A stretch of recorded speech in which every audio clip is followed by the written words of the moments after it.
Breaking news చూస్తున్నాం. బంగ్లాదేశ్లో రాజకీయ సంక్షోభం కొనసాగుతుంది. ఇటీవల ప్రధానిగా షేక్ హసీనా రాజీనామా చేశారు. అనంతరం మొహమ్మద్ యూనస్ను తాత్కాలిక ప్రధానిగా నియమించారు బంగ్లాదేశ్ అధ్యక్షుడు మొహమ్మద్ షాబుద్దీన్. ఇక కొత్త ఎన్నికల కోసం ఎదురుచూస్తున్న సమయంలో శాంతి భద్రతలను పునరుద్ధరించడానికి సైనిక పాలన సాగుతుంది. అయితే నోబెల్ గ్రహీత మొహమ్మద్ యూనస్ నేతృత్వంలోని తాత్కాలిక ప్రభుత్వం ఇవాళ రాత్రి ప్రమాణ స్వీకారం చేయనున్నట్లుగా బంగ్లాదేశ్ మిలిటరీ చీఫ్ ప్రకటించాయి. ఇక ఆర్థికవేత్త, బ్యాంకర్ అయిన యూనస్ మైక్రో క్రెడిట్ మార్కెట్లను అభివృద్ధి చేసినందుకు 2006 నోబెల్ శాంతి బహుమతిని అందుకున్నారు.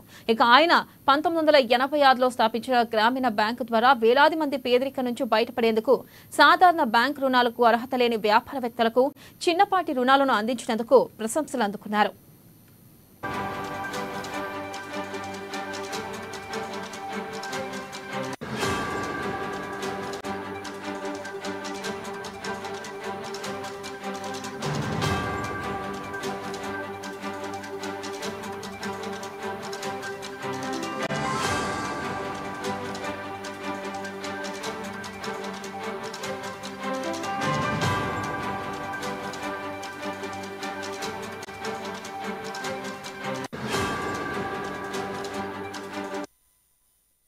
బ్రేకింగ్ న్యూస్ చూస్తున్నాం. బంగ్లాదేశ్లో రాజకీయ సంక్షోభం కొనసాగుతుంది. ఇటీవల ప్రధానిగా షేక్ హసీనా రాజీనామా చేశారు. అనంతరం మొహమ్మద్ యూనస్ను తాత్కాలిక ప్రధానిగా నియమించారు బంగ్లాదేశ్ అధ్యక్షుడు మొహమ్మద్ షాబుద్దీన్.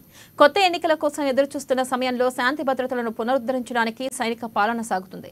ఇక నోబెల్ గ్రహీత మొహమ్మద్ యూనస్ నేతృత్వంలోని తాత్కాలిక ప్రభుత్వం ఇవాళ రాత్రి ప్రమాణ స్వీకారం చేయనున్నట్లుగా బంగ్లాదేశ్ మిలిటరీ చీఫ్ ప్రకటించారు. ఇక ఆర్థికవేత్త, బ్యాంకర్ అయిన యూనస్ మైక్రో క్రెడిట్ మార్కెట్లను అభివృద్ధి చేసినందుకు 2006 నోబెల్ శాంతి బహుమతిని అందుకున్నారు.